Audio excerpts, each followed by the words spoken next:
Welcome to studio 18 news ప్రత్యేక చర్చకు స్వాగతం. ఈ రోజు మన చర్చలో భాగంగా ఈఎన్టీ సమస్యలపై నిర్వహించున్నాం. ఈ రోజు మనతో పాటు ప్రముఖ వైద్యులు ఈఎన్టీ స్పెషలిస్ట్ డాక్టర్ రమ్య నల్లి గారు అయితే మనతో ఉన్నారండి. మరి గత 8 సంవత్సరాలుగా వైద్య సేవలు అందిస్తూ తనదైన శైలిలో సలహాలు సూచనలతో ఈఎన్టీ రంగంలోని ఎంతో రాణిస్తూ ఎంతో మందికి ఆదర్శప్రాయంగా నిలుస్తూ తన సొంతంగా విశాఖ నగరంలోని మాధవదారలోని ఈ ఈఎన్టీకి సంబంధించి ఒక క్లినిక్ కూడా నిర్వహించున్నారండి. దాంట్లో చాలా మందికి వైద్య సేవలు అందిస్తూ ఈ రోజైతే మన స్టూడియోకి వచ్చారు. సో తనని అడిగి మరిన్ని విషయాలు తెలుసుకునే ప్రయత్నం చేద్దాం.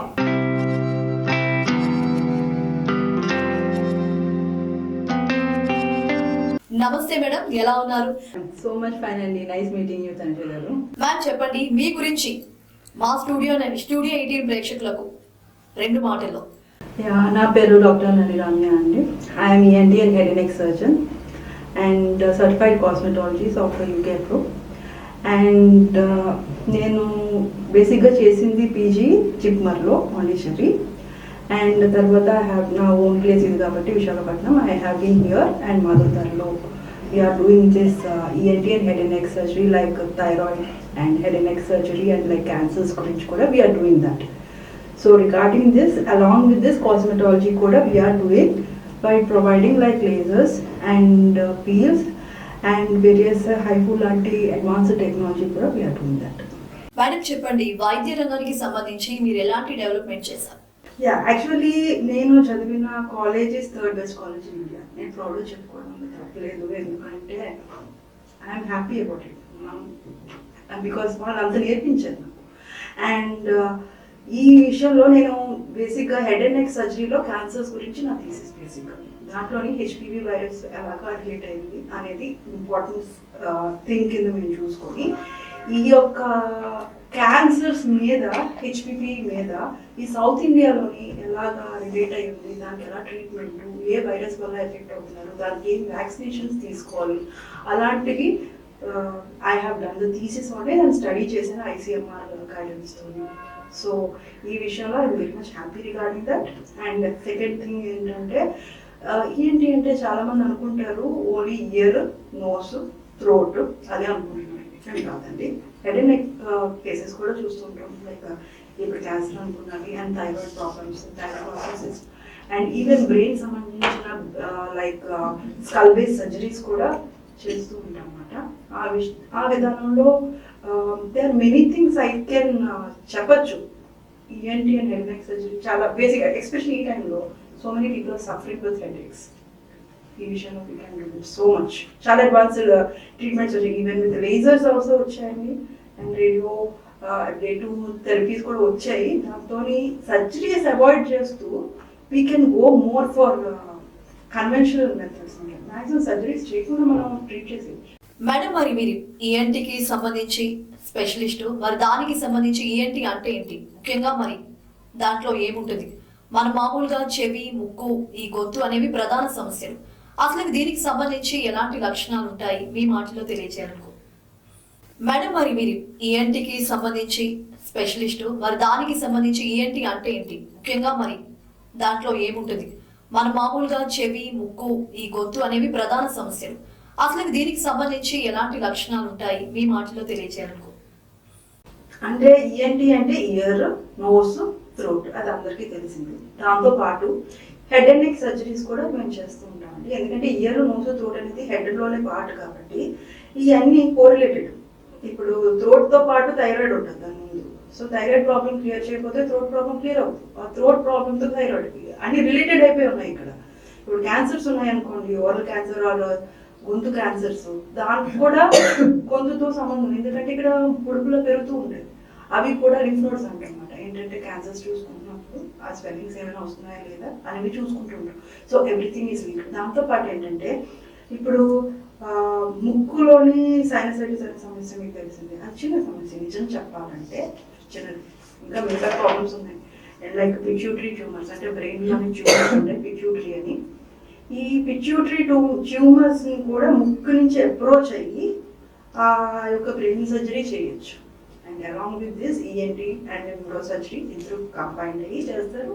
అండ్ ఇంకో వేరే cancer reconstruction surgeries, plastic surgery or ENT ఇద్దరు we can do that. So it's a very vast year కాదు, నోస్ కాదు, థ్రోట్ కాదు. ఎందుకంటే మన బాడీలో most complicated anatomy is head and neck. So and అది క్లియర్గా ఉండాలి అంటే we have to know each and every pathway. Nerves నుంచి బ్లడ్ సప్లై ఎక్కడి నుంచి వస్తుంది అనేది చూసుకోవాలి. కాబట్టి ఐ థింక్ ఈ యొక్క ఎనాటమీ ఈజీగా ఐడెంటిఫై చేసి వాట్ ఈస్ ద ప్రాబ్లమ్స్ అని తెలుసుకొని ఈజీగా క్యూర్ చేయొచ్చు. చాలా మంది క్యూర్ అయిన వాళ్ళు కూడా ఉన్నారండి.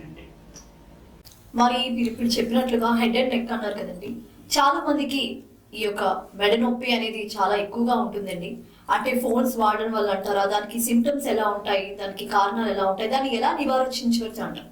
మెడ నొప్పి అనేది చాలా బ్రాడ్ వర్డ్ యాక్చువల్లీ. మెడ నొప్పిలో అంటే మెడనే స్ట్రక్చరల్ గా చూసుకున్నామంటే వెనకాల వర్టిబ్రే అంటే ఎముకలు ఉంటూ ఉంటాయి, దాని ముందేమొచ్చి మన మింగుడు ట్యూబ్ ఉంటుంటుంది, ముందు కొంచెం ఊపిరి తీసుకోవడం అనే ట్యూబ్ ఉంటుంటుంది. సో ఈ మూడిట్లో ఏ ఇష్యూస్ ఏమైనా వచ్చినా కూడా నొప్పి వస్తుంది.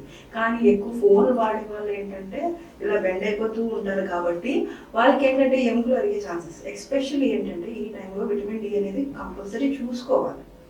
ఈ విటమిన్ డి వల్ల ఏంటంటే ఎముకలు అరిగిపోతూ ఉంటాయి లేకపోతే డెఫిషియన్సీ. అండ్ ఇప్పుడు రీసెర్చ్ కూడా ఇంప్రూవ్ చేస్తుందంటే 90% మందికి విటమిన్ డి డెఫిషియన్సీ. సో మీ ఎండకి ఎక్స్పోజ్ అవ్వట్లేదు, బయటికి వెళ్ళట్లేదు, మొత్తం అంతా రూమ్లోనే అయిపోతున్న టైంలో 90% మందికి 90 డెఫిషియన్సీ కనుక. విటమిన్ డి ఎంత ఇంపార్టెంట్ అంటే జస్ట్ ఎముకలకే కాదండి, ఈవెన్ హార్ట్ పనిచేయడానికి కూడా అంత important, even normal muscle functioning కూడా అంత ఇంపార్టెంట్. సో అది అవాయిడ్ చేసుకుంటుంటే మ్యాక్సిమం ఏంటంటే ఎముకలు ఎరిగిపోతుంది. అండ్ ఇంకోటి స్ట్రెస్ అండ్ కొంచెం ఏదైనా అదిగా చేయడం ఏదైనా కొంచెం ప్రాబ్లమే కాబట్టి వంచి అలా ఉండకుండా కొంచెం కంఫర్టబుల్ జోన్లో పెట్టుకోవడం బెటర్. దాని ప్రకారం ఏంటంటే ఎముకలు అరగకుండా ఉంటాయి. ఈ రెండు కొంచెం చూసుకుంటే స్ట్రెస్ స్ట్రెయిన్ కొంచెం చూసుకుంటే ఈజీగా కంట్రోల్ చేసుకోవచ్చు. దాంతో పాటు ఏమైనా ఇంకా తగ్గట్లేదు అన్నప్పుడు we have to go for investigations like CT scan, MRI. దాంతోపాటు ఏమైనా ఉన్నదా లేదా అని తెలుస్తుంది ఈ యొక్క ఇన్వెస్టిగేషన్, ఎస్పెషల్లీ ఎంఆర్ఐ దాంట్లో. అంతేకాకుండా మేడం, చాలా మందికి ఇప్పుడు ప్రెసెంట్ పెద్ద సమస్య తలనొప్పి. ఏజ్ తో సంబంధం లేకుండా చాలా మందికి ఈ హెడేక్ అనేది చాలా ఎక్కువగా ఉంటుంది మేడం. మరి దానికి సంబంధించి కారణాలు ఎలా ఉన్నాయి, లక్షణాలు, దాని నివారణ చర్యలు ఎలా ఉంటాయంట? హెడేక్ కూడా బ్రాడ్ టర్మ్. చాలా టైప్స్ ఆఫ్ హెడేక్ ఉంటాయి. ఈవెన్ కాఫీ తాగితే కూడా హెడేక్ రావచ్చు, అది కెఫిన్ హెడేక్ అంటారు. కొంతమంది కాఫీ తాగితే హెడేక్ తగ్గిపోతుంది అనుకుంటారు, కానీ కొంతమంది కాఫీ తాగితే హెడేక్ వస్తుంటుంది. ఇంకోటి అది సైనసైటిస్. సైనసైటిస్ అంటే జలుబు వచ్చినప్పుడు మనకి ఫేస్ ఇలా కట్ చేస్తే మనకి ఎముకల్లో గాళ్ళు అంటూ ఉంటాయి, అది సైనస్ అంటాం. ఆ సైనస్లోని కూడా ఇన్ఫెక్షన్ ఏమైనా వచ్చింది అంటే అప్పుడు సైనసైటిస్, దానివల్ల కూడా హెడేక్ వస్తుంది. ఇంకోటి రిఫర్డ్ పెయిన్ అంటే ఇప్పుడు ఫేస్ హెడేక్, హెడ్కి ప్రాబ్లం ఏం లేదు, కానీ వేరే చోట ఏమైనా ప్రాబ్లమ్స్ వచ్చినప్పుడు ఇక్కడ రిఫర్ అవుతున్నా చూడ, అప్పుడు రిఫర్డ్ పెయిన్ అంటాం. ఇంకోటి ఏంటంటే బీపీ ఎక్కువ ఉన్నప్పుడు కూడా హెడేక్ వస్తుంది. ఫస్ట్ సిమ్టమ్ అది. బీపీ వచ్చిన వాళ్ళకి హెడేక్ వస్తున్నప్పుడు కంపల్సరీ బీపీ చూసుకోవాలి.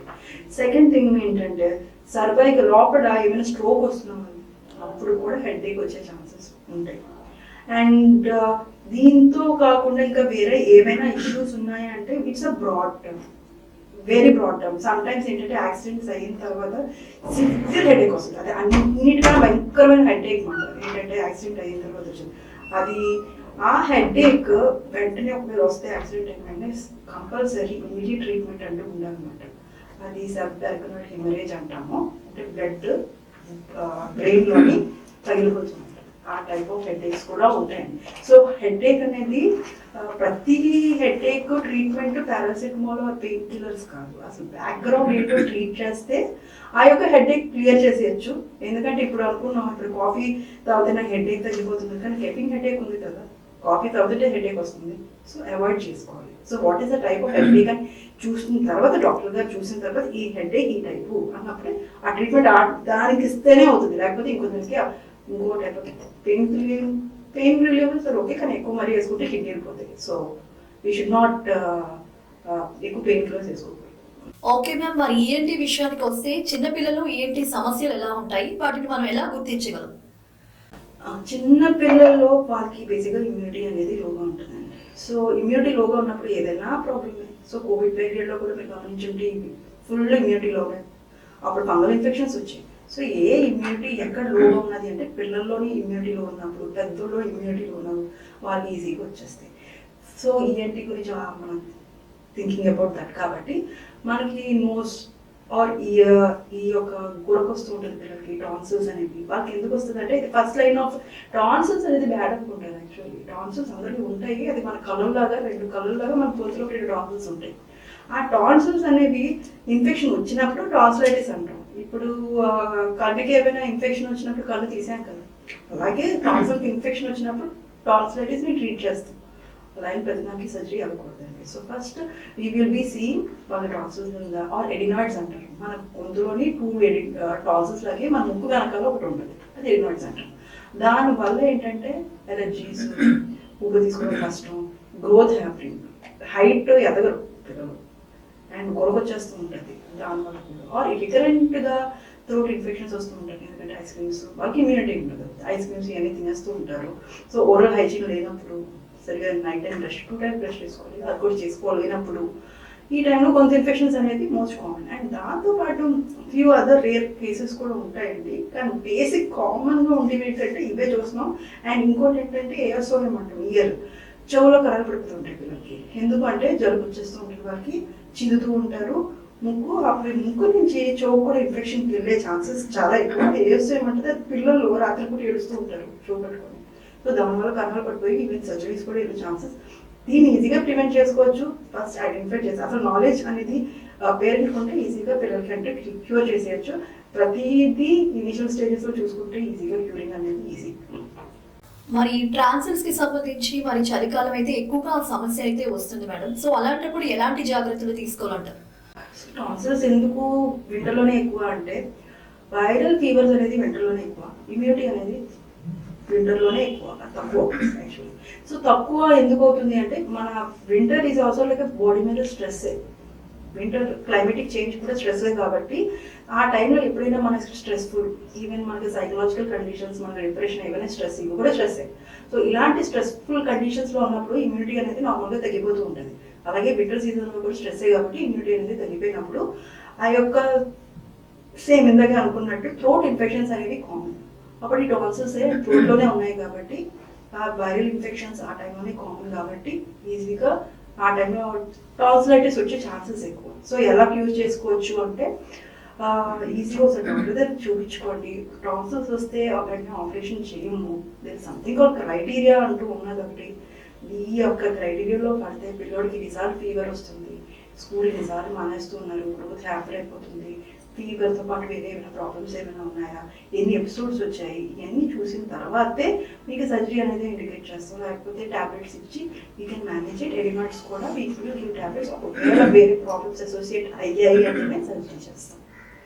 మరి మ్యామ్ ఈఎన్టీకి సంబంధించి ఈ చెవి అనేది ఒక సమస్య మరి దీంట్లో వినికిడి సమస్య అనేది తరచూ చాలా మందికి వస్తూ ఉంటుంది అసలు అది ఏమిటంటారు మ్యామ్ సో ఇయర్ అనేది చాలా మనం చూసే ఇయర్ బయట ఒకటే అనుకుంటాము కానీ లోపలికి డెప్త్లోకి వెళ్తే మన చెవు అనేది 3 పార్ట్స్కి డివైడ్ అయి ఉంటుంది outer ear and middle ear and inner ear అని ఒకటి ఒక పార్ట్ సో దాంట్లో ఏంటంటే ఎముకలు ఉంటాయి అన్నిటి బాడీలో స్మాలెస్ట్ ఎముకలు మన చెవులోనే ఉంటాయి దాంతోపాటు ఏంటంటే నరాలు వీక్నెస్ ఉన్నప్పుడు కూడా ఈ వెనుకటి ప్రాబ్లం మనకు వస్తుంది సో ఈ యొక్క వెనుకటి ప్రాబ్లం ఎప్పుడు వస్తుంది అంటే ఈ ఎముకలకు ప్రాబ్లం వచ్చినా ఆర్ నరాలకి ప్రాబ్లం వచ్చినా ఈ యొక్క ప్రాబ్లమ్స్ వల్ల ఆర్ ఈవెన్ జలుబు వచ్చినా కూడా వెనుకటి ప్రాబ్లమ్ సో దీనికి 2 టైప్స్ ఆఫ్ వెనుకటి ప్రాబ్లమ్స్ అంటే కండక్టివ్ డెఫ్నెస్ అంటాము and sensory neural deafness conductive deafness అంటే మనకి ఏమైనా కన్నబెరి కనపడినా ఆర్ ఏమైనా అవుట్సైడ్ చెవులో ఏమైనా గురుము వచ్చినా కూడా వెనుకటి తగ్గుతుంది సో అది కండక్టివ్ డెఫ్నెస్ అంటాము ఆర్ ఈవెన్ ఎముకలు విరిగిపోతున్నా ఆర్ కరిగిపోతున్నప్పుడు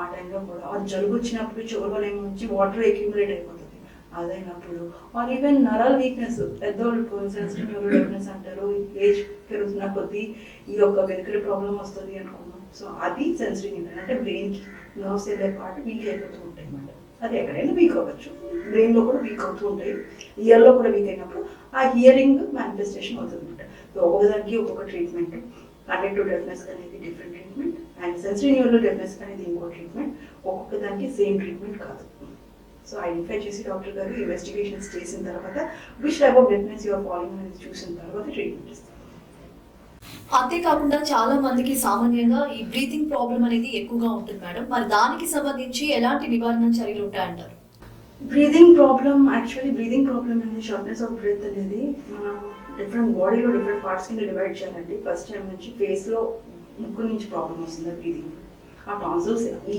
ఏరియాలో ప్రాబ్లమ్ వస్తుందా, ఆర్ గొంతులోంచి బ్రీదింగ్ ప్రాబ్లమ్ వస్తుంది, ఆర్ లంగ్స్లో బ్రీదింగ్ ప్రాబ్లమ్ వస్తుంది.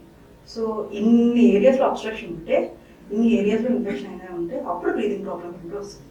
సో మనం ఇప్పుడు బ్రీదింగ్ ప్రాబ్లమ్ అనుకుంటున్నాం కాబట్టి ENT related most commonly allergies related, చాలా మందికి ఎలర్జీస్ ఉన్నప్పుడు. అండ్ ఇంకోటి ఏంటంటే సైనసైటిస్ ఎలర్జీస్ కూడా చాలా related, and allergies asthma related, రెండు most common thing. So asthma ఉన్న వాళ్ళకి సైనసైటిస్ ఉండే ఛాన్సెస్ ఎక్కువ, అండ్ సైనసైటిస్ ఉన్న వాళ్ళకి ఆస్తమా ఉండే ఛాన్సెస్ ఎక్కువ. సో రెండింటికి బ్రీదింగ్ ప్రాబ్లమ్, ఒక్కొక్క లెవెల్లో బ్రీదింగ్ ప్రాబ్లమ్ ఉంది. సో ఊపిరి తీసుకోవడం కష్టమైనప్పుడు, ముక్కులో ఎలర్జీస్ ఉన్నప్పుడు, ఆర్ పాలిప్ బొడుగులో పెరుగుతూ ఉంటాయి, పాలిప్స్ అంటాం, మరి ఎనీ గ్రోత్స్, ఈవెన్ క్యాన్సర్స్, అది వెరీ రేర్, అందరికీ క్యాన్సర్స్ వచ్చి వెరీ రేర్. సో ఆ టైంలో ఉన్నప్పుడు బ్రీదింగ్ ప్రాబ్లమ్స్ అన్నీ ఉంటాయి. అండ్ టాన్సిల్స్, పిల్లలకి గురకొస్తూ ఉంటుంది, అండ్ ఊపిరితిత్తులు రాత్రిపూటలు లేచిపోతూ ఉంటారు, అంటే లైక్ పడుకుంటారు, నాకు ఊపిరి ఆడట్లేదు అనుకుంటే ఒక నిమిషం లేచిపోతూ ఉంటారు. దీనివల్ల ఏంటంటే వాళ్ళకే ప్రాబ్లం కాదు, పక్కన ఉన్న వాళ్ళు కూడా ప్రాబ్లం కూడా. అండ్ సెకండ్ థింగ్ ఏంటంటే ఈ యొక్క ఊపిరితిత్తులు వోకల్ కార్డ్స్ అంటూ ఉంటాం అనమాట, అది ఎంట్రీ మన లంగ్స్కి ఎంట్రీ. అక్కడ వాయిస్ ప్రొటెక్షన్ అంటూ ఉంటుంది, ఊపిరి తీసుకునే ఎంట్రీ కూడా. సో ఆ టైంలో అక్కడ ఏమైనా పెథాలజీ ఏమైనా వచ్చినా, ఆర్ లైక్ స్వెల్ అయిపోతూ ఉంటుంది, ఆర్ ఇన్ఫెక్షన్, ఎపిగ్లోటైటిస్ అంటాం, జస్ట్ నార్మల్ సోర్ థ్రోట్ కింద స్టార్ట్ అవుతుంది, కానీ ఊపిరి తీసుకోవడం కష్టమైపోయి ఈవెన్ చనిపోవచ్చు కూడా. That is a very emergency situation, ఇది ఎపిగ్లోటైటిస్ అంటాము, వేరే ఊపిరి తీసుకోవడం ఇబ్బంది అయితే చనిపోతారు. సో అలాంటి ఎమర్జెన్సీ కేసెస్ కూడా ఉన్నాయి. అండ్ ఈవెన్ ఆస్తమా కూడా ఎలర్జీ, సో గొడవ పిల్లికూతులు వస్తూ ఉంటాయి. దాంతో పాటు ఏంటంటే ఏమైనా మోస్ట్ ఆఫ్ ద ఎలర్జీస్ ఏంటంటే ఇక్కడ నుంచి నోస్ నుంచి స్టార్ట్ అవుతాయండి, కిందకి వెళ్తున్నప్పుడు కిందకి ఇరిటేట్ అయిపోతూ ఉంటాయి. ఈ ట్యాప్ అనేది ఫేస్లో స్టాప్ చేస్తే కింద ఇరిగేషన్ అనేది ఆపేయచ్చు. సో దాంతోపాటు లంగ్స్లో కూడా ఏమైనా బ్లడ్ ప్రాబ్లం కాబట్టి, ఇది ఫ్యామిలీస్లో రన్ అవుతుంది కాబట్టి we can figure it 80% we can do it. 20% ఎందుకు అంటే ఇట్స్ అ బ్లడ్ ప్రాబ్లం, బాడీలో genetic, we cannot do that. But 80% cure చేస్తే ఫంక్షన్ ఆఫ్ ద పీపుల్ అనేది అండ్ క్వాలిటీ ఆఫ్ లివింగ్ అనేది చాలా ఇంప్రూవ్ చేసేయచ్చు. మరి చెవికి సంబంధించి చాలా ఇన్ఫెక్షన్స్ ఉన్నాయని చాలా మంది బాధపడుతూ ఉంటారు. సో దానికి సొల్యూషన్ ఏమంటారు? చెవికి ఇన్ఫెక్షన్స్ మరి ఎందుకు అనుకున్నట్టే, చెవిలో డిఫరెంట్ పార్ట్స్ ఉంటాయి, external ear, middle ear and inner ear. Infections first external ear అంటే మన చెవి బయట చూస్తున్న చెవి దగ్గర నుంచి లోపల కన్నబేరి వరకు ఏవైనా ఇన్ఫెక్షన్స్ వచ్చాయంటే, ఎగ్జాంపుల్ కాటన్ బడ్స్ పెట్టేస్తూ ఉంటారు, చెవిలో పిల్లి తీసేస్తూ ఉంటారు, గులం తీయకూడదు, అది ప్రొటెక్టివ్ లేయర్. మన కంట్లో నీళ్ళు ఎలాగో మన చెవిలో గులం అలాగా. సో అది ప్రొటెక్టివ్ లేయర్ క్రియేట్ చేసి మనకి infections like fungal infections, or వెనకడి ఆటైటిస్ ఎక్స్టర్నల్ అంటాం, అది ఆటైటిస్ అయితే రాత్రి భయంకరమైన పెయిన్ వస్తుంది చెవు, ఆటైటిస్ ఎక్స్టర్నల్. ఎందుకు అంటే కాటన్ బడ్స్తో క్లీన్ చేసేస్తున్నారు, ప్రొటెక్టివ్ లెవెల్ తీసేస్తున్నారు, ఫంగల్ ఇన్ఫెక్షన్స్ వస్తున్నాయి, ఇన్ఫెక్షన్ ఫస్ట్ అయిపోతుంది అండ్ కన్నం పడిపోతుంది. సో దీనివల్ల ఏంటంటే కన్నం పడిపోయినప్పుడు కూడా ఇన్ఫెక్షన్ ఈ మిడిల్ అవుటర్ ఇయర్ నుంచి మిడిల్ ఇయర్ వరకు వెళ్ళిపోతుంది, కన్నం పడుతుంది. ఎందుకంటే రెండింటికి మధ్యన బౌండరీ అనేది వచ్చింది ఆ కన్నబేరి కాబట్టి. సో ఈ లోపలికి వెళ్తున్నప్పుడు ఇంకో కొంచెం ఎముకలు ఉంటాయి లోపల, అవన్నీ కరిగిపోతూ ఉంటాయి, అది మిడిల్ ఇయర్ ఇన్ఫెక్షన్. అండ్ జలుబు వల్ల కూడా, సో దానివల్ల కూడా ఇన్ఫెక్షన్ ఇయర్కి వెళ్ళచ్చు. దాంతో వెనకాలకి వెళ్తే బ్రెయిన్ ఉంటుంది. సో మోస్ట్ కాంప్లికేటెడ్, ఒకవేళ కన్నబేరిని రిపేర్ చేయలేదు, వారు ఇన్ఫెక్షన్ కంట్రోల్ చేయకుండా అసలు కేర్ తీసుకోవట్లేదు అన్నప్పుడు బ్రెయిన్ యాక్సెస్ కూడా రావచ్చు, బ్రెయిన్లో ఇన్ఫెక్షన్ రావచ్చు, అండ్ ఫిట్స్ రావచ్చు, conventional skilling, and even paralysis కూడా రావచ్చు. సో అందుకని ఇయర్ ఇన్ఫెక్షన్స్ ఎప్పుడు నెగ్లెక్ట్ చేయాలంటాం, ఎందుకంటే బ్రెయిన్కి చాలా దగ్గర పాటది. అలాగే నెక్స్ట్ మరి నోస్ కి సంబంధించి చాలా మందికి అయితే నోస్ నుంచి వాటర్ అనేది కారుతూ ఉంటుంది మేడం, మరి దానికి సంబంధించి రీజన్ ఏమంటారు? నోస్ నుంచి వాటర్ అనేది కారడం అనేది అది ఏ టైప్ ఆఫ్ వాటర్ అనేది, ఎందుకంటే ఎలర్జీ కండిషన్స్లో వాటర్ కారుతుంది, ఎలర్జిక్ రైనైటిస్ అంటాము. ఆ ఎలర్జిక్ రైనైటిస్ అనే కండిషన్లో వాటర్ అనేది ముక్కు నుంచి తుమ్ములు వచ్చేస్తూ ఉంటాయి మార్నింగ్ వేసిన వెంటనే 10 times 15 times, కొంతమంది 100 times కూడా. ఎంత సివియర్గా ఉంటుందంటే జాబ్ కూడా లేదు, జాబ్ మానేస్తారు కూడా, హ్యాంపర్ చాలా క్వాలిటీ హ్యాంపర్ చేసేస్తుంది. అనుకుంటాం తుమ్ముల వల్ల ఏమవుతుందని, అది హ్యాంపర్ అయిన వాళ్ళు చాలా మంది ఉన్నారు. దానివల్ల ఏమవుతుందంటే ఎలర్జీ వల్ల ముక్కు నుంచి నీరు అలా కారిపోతూ ఉంటుంది. దాంతోపాటు ఏం చూసుకోవాలంటే మన పాలిప్స్ అనే కండిషన్స్ ఏమైనా సివియర్ ఫార్మ్ ఆఫ్ ఎలర్జీ కండిషన్స్లో పాలిప్స్ అనే ముడుపుల్లో పెరుగుతుంటాయి. మీరు యాంటీబయాటిక్స్ ఇచ్చి ఆ రోజు ఆ నిమిషం మోటాయి కలిసి వేసేసుకుంటే ఆ నిమిషం వరకు తగ్గుతుంది. తర్వాత మనకి వచ్చేస్తుంది. సో ఇది ప్రివెంట్ చేసుకోవాలి. అసలు వాట్ ఈస్ ద కండిషన్, ఏమైనా బుల్బుల్లో పెరిగాయా, పాలిప్స్ అంటాం, నేసల్ పాలిప్స్ అలాంటివి ఏమైనా పెరిగాయా, సైనసైటిస్ ఉందా లోపల అనేది స్కాన్ చేసి చూస్తాం అన్నమాట. వెదర్ ఇట్ ఈస్ దేర్ అన్నమాట, ఎండోస్కోపీ చేసి చూస్తాం వాట్ ఈస్ దేర్ అన్నమాట. సో దానికంటూ ఒక ట్రీట్మెంట్ ఉంటుంది. సైనసైటిస్లో కూడా డిఫరెంట్ టైప్స్ ఆఫ్ సైనసైటిస్ ఉంటాయి కాబట్టి ఒక్కొక్క సైనసైటిస్కి ఒక్కొక్క ట్రీట్మెంట్ ఇస్తాము. దాంతోపాటు ఈ ఒక ట్రీట్మెంట్ క్లియర్ అయిపోతున్న కొద్దీ వాటర్ కూడా తగ్గిపోతూ ఉంటుంది, ఎలర్జీ ప్రాబ్లం కాబట్టి. ఎందుకంటే సైనసైటిస్ ఎలర్జీ రిలేటెడ్ కాబట్టి. సెకండ్ థింగ్ ఏంటంటే సిఎస్ఎఫ్ రైనోరియా అంటాము. మన బ్రెయిన్కి మన ముక్కుకి కనెక్షన్ ఉంటుంది. దాంట్లో ఏంటంటే కొంచెం లేడీస్లోని హార్మోనల్ ఇంబ్యాలెన్సెస్ ఆర్ యాక్సిడెంట్స్ అయినప్పుడు ఆర్ ఈవెన్ ఏవైనా ప్లేట్ మన బొర్రకి నోస్కి మధ్యలో ఉన్న ప్లేట్ అరిగిపోతున్నప్పుడు సిఎస్ఎఫ్ రైనోరియా అంటే. సిఎస్ఎఫ్ రైనోరియా అంటే ఏంటంటే మన బ్రెయిన్లో ఉన్న వాటర్ కాస్త ముక్కులోంచి వచ్చేస్తుంది. అది emergency condition and immediately surgical repair అవసరం. సో ముక్కులోని కెమెరా పెట్టి చూస్తాం దాంట్లో ఏమైనా బ్రెయిన్ కనెక్షన్ ఏమైనా ఉందా ముక్కుకి, అసలు ఇది తుమ్ముల వల్ల నీరు వస్తుందా ఆర్ ఈవెన్ ఈ సిఎస్ఎఫ్ బ్రెయిన్ ఫ్లూయిడ్స్ ఏమైనా ముక్కు నుంచి బయటకు వచ్చేస్తున్నాయా. రెండింటికి డిఫరెంట్ ట్రీట్మెంట్. దీంట్లో ఎలర్జీ మోటా కలిసి ఇస్తే సెట్ కాదు. దానికి ఏంటంటే we have to do surgical repair. దానికి ఇంకో ఆప్షన్ లేదు. ఒకవేళ చిన్నదైతే మనం అవాయిడ్ చేయొచ్చు, సర్జరీ మేనేజ్మెంట్ చేసుకోవచ్చు. కానీ పెద్దదైతే మాత్రం ముక్కు నుంచి బ్రెయిన్కి ఇన్ఫెక్షన్స్ వెళ్ళిపోతున్నప్పుడు మీకు ప్రాబ్లం అవుతుంది. సో ఆ treatment very interest. So water అనేది ఏ టైప్ ఆఫ్ అనేది మీరు డాక్టర్ దగ్గరికి వెళ్తేనే తెలుస్తుంది. బికాస్ ఆన్ ఎగ్జామినేషన్ ఈ రెండు కండిషన్స్ తెలుస్తాయి. నార్మల్గా అన్ని తుమ్ములతో ఆర్ వాటర్ ఉన్నది రెండు ఒకటి కాదు. ఫైనల్ గా మేడం, మీరు పేరెంట్స్ కానీ పెద్దోళ్ళు కానీ పిల్లలు కానీ ఎలాంటి జాగ్రత్తలు చెప్పాలనుకుంటున్నారు దీనికి సంబంధించి? పిల్లలు వాళ్ళు వాళ్ళు చూసుకోలేదు కాబట్టి పెద్దోళ్ళు చూసుకోవాలి.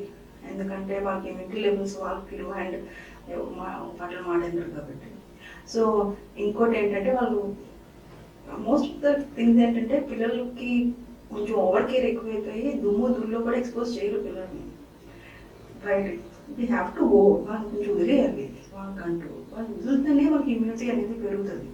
అలాగని లిమిట్లో పెట్టాలి.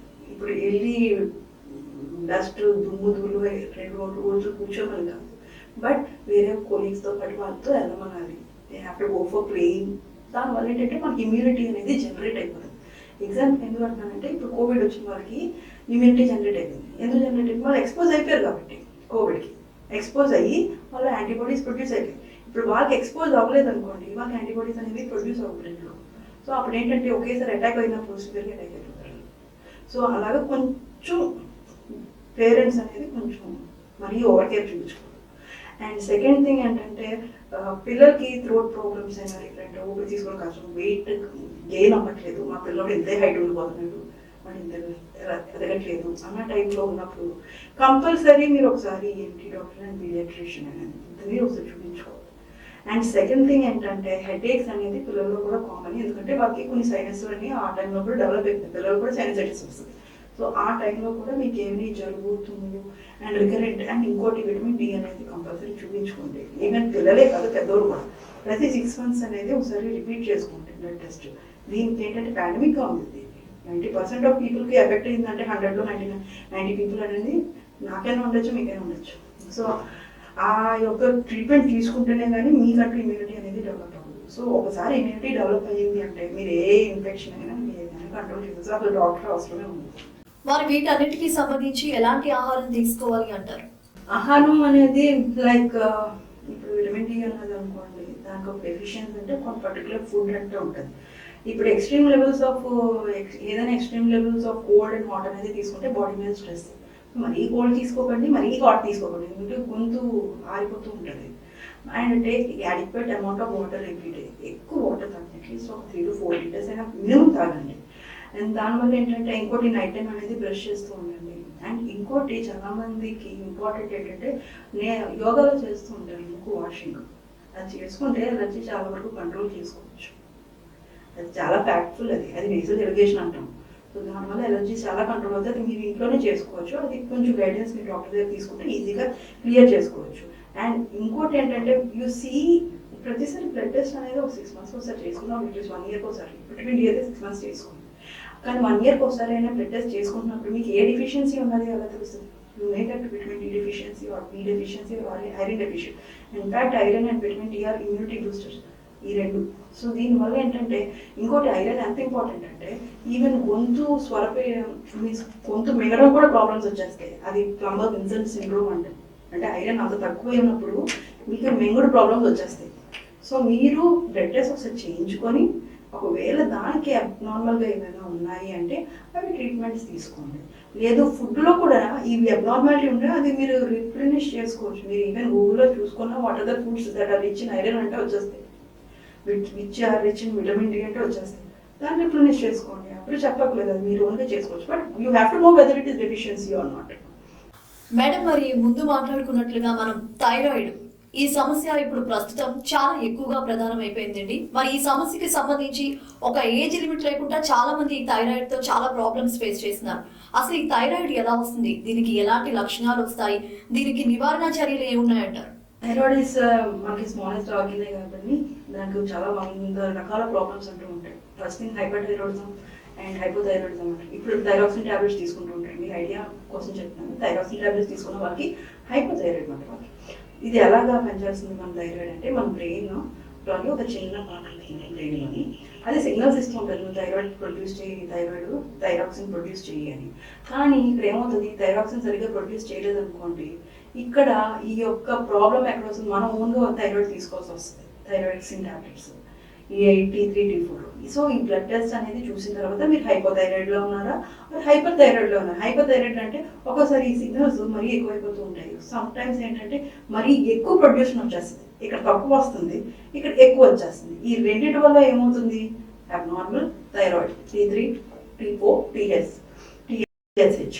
సో ఈ అబ్నార్మల్ వల్ల వెదర్ మీరు ఈ కేటగిరీలో వస్తున్నారా ఈ కేటగిరీలో వస్తున్నారో చూస్తారు. There other conditions also. Autoimmune diseases అంటాం, ఇది లేడీస్లో ఎక్కువ వచ్చేస్తూ ఉంటుంది.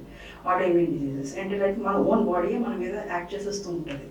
సో ఈ కండిషన్స్లో మీరు ట్యాబ్లెట్స్ అనేది వేసుకుంటూ ఉంటారు. అసలు ఇది దేని వల్ల వచ్చింది, బయోప్సీ అసలు థైరాయిడ్ ప్రాబ్లం అసలు దేని వల్ల వచ్చింది అని చూసుకుంటాం అనమాట.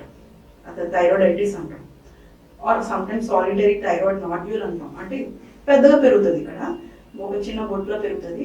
దానికి ఆపరేషన్ అవసరమా లేదా అంటే అన్నిటికీ అవసరం లేదండి. అసలు అవసరమా లేదా అనేది అల్ట్రాసౌండ్ స్కాన్ చూసి ఎఫ్ఎన్ఏసి చేసి అసలు దాంట్లో పెథాలజీ పంపి అసలు లోపల థైరాయిడ్లో ఏంటి ప్రాబ్లం ఉన్నది అని చూసిన తర్వాత మీరు ఈ కేటగిరీలో ఈ థైరాయిడ్ ప్రాబ్లం ఉన్నది అని చెప్పిన తర్వాత ఆ కేటగిరీలో ఆ ట్రీట్మెంట్స్ అనేది వేరు. ఇప్పుడు థైరాయిడైటిస్ అనేది మనం డిఫరెంట్ ట్రీట్మెంట్ ట్యాబ్లెట్స్ వేస్తాం. ఇప్పుడు సాలిటరీ థైరాయిడ్ నాడ్యూల్, ఒకవేళ క్యాన్సర్ ఉన్నది, దాంట్లో సిస్ ఏమైనా ఫామ్ అవుతున్నాయి అలాంటినప్పుడు సర్జరీస్ చేస్తాం. ఊపిరి తీసుకోవడం కష్టం వచ్చేస్తుంది అన్నప్పుడు కంపల్సరీ సర్జరీ. ఇప్పుడు థైరాయిడైటిస్కి సర్జరీ చేయము.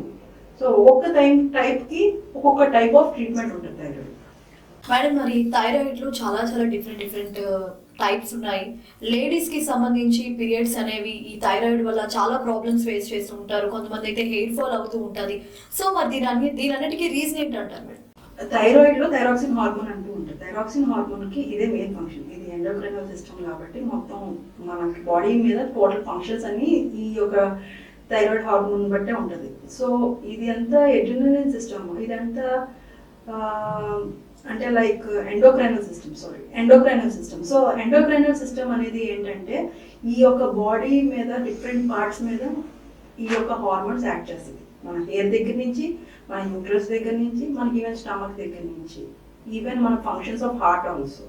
సో మనకి ఇప్పుడు కిడ్నీ మీద ఒకటి ఉంటుంది అడ్రినలిన్ గ్లాండ్ అండి. సో ఈ యొక్క అది ఎండోక్రైనల్ సిస్టమ్.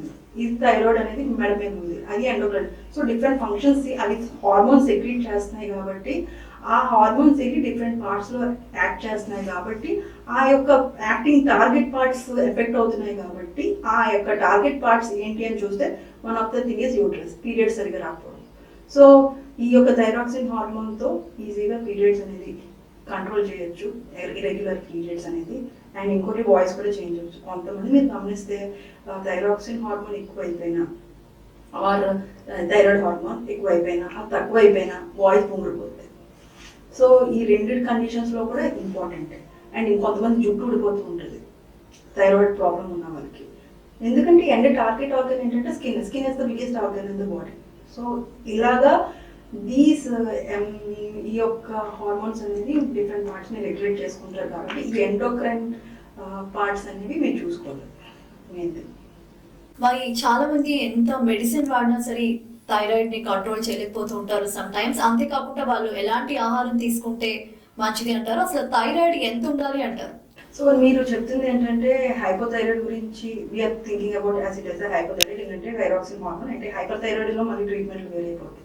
సో ఇప్పుడు మోస్ట్ కామన్ గా ఉండేది ఏంటంటే హైపోథైరాయిడ్, ఎందుకంటే థైరాక్సిన్ హార్మోన్ అనేది చూసి మనం we are concentrating on that now. So ఏంటంటే ఆ యొక్క ప్రాబ్లం ఏమైనా వచ్చింది అంటే ఇది కంట్రోల్ అవుతుందండి, మరి అలాగా లైఫ్ లాంగ్ ఉండిపోతుంది అని కాదు. మనం 1 year 2 years అలాగా మానిటర్ చేసుకుని టాబ్లెట్స్ చేసుకుంటూ ఉంటే ఒకవేళ సరిగా అయిపోతుంది అన్నప్పుడు, ఒకవేళ మీ హైపోథైరాయిడ్ ప్రాబ్లం వచ్చింది అంటే మీ టాబ్లెట్ 6 months ఒకసారి బ్లడ్ టెస్ట్ చేయించుకోండి. డోస్ అడ్జస్ట్మెంట్ అంటూ ఉంటుంది. ఒక 2 years, కొంతమంది 3 years, ఒక పాలిట్ అసిస్టెంట్ కావాలంటే 5 years ఆర్ మేబీ 10 years కూడా, కానీ తగ్గే ఛాన్సెస్ ఉంటాయి ఈజీగా. కానీ వేరే ఏమైనా కొంతమందికి ఏంటంటే ఆపరేషన్ తీసేస్తాం థైరాయిడ్ని, ఆ టైంలో మరి థైరాయిడ్స్ని ఎక్కడి నుంచి ప్రొడ్యూస్ అవుతుంది, కంపల్సరీగా ఉండాలి కాబట్టి మనం టాబ్లెట్స్ తీసుకుంటాం, ఇంకా ఆప్షన్ లేదు ఎందుకంటే థైరాయిడే లేదు కాబట్టి. సో అలాంటి కండిషన్స్లో కంపల్సరీ థైరాయిడ్ హార్మోన్ అంటూ ఉండాలి కాబట్టి థైరాక్సిన్ మనం టాబ్లెట్స్ ఇస్తూ ఉంటాం. మిగతా కండిషన్స్లో ఏంటంటే మానిటర్ చేసుకొని డోస్ అడ్జస్ట్మెంట్స్ ప్రకారం అసలు దేనికి కాదు. కొంతమంది ఇందాక ఆటో ఇమ్యూన్ డిజీజెస్ అన్నాం, దానివల్ల కూడా ఎబ్నార్మల్ ఈ యొక్క హార్మోన్స్ తేడా అయిపోవచ్చు. సో ఈ యొక్క ప్రాబ్లం కంట్రోల్ చేసుకోవాలి అంటే రెగ్యులర్ మానిటరింగ్ చేసుకుని dose adjustment and what is the basic cause of this problem అనేది చూసుకొని కంట్రోల్ చేసుకుంటే మీరు కంట్రోల్ చేసుకోవచ్చు. చూసారు కదండి, మరి మేడం చెప్పినట్లుగా వీటన్నిటికీ కూడా తగిన జాగ్రత్తలు తీసుకుంటూ ఉంటే ఎలాంటి ప్రాబ్లం అయినా క్యూర్ అవుతుంది అని అంటున్నారు. సో మరో ఇంట్రెస్టింగ్ టాపిక్ తో అయితే మళ్ళీ కలుద్దాం. Thank you.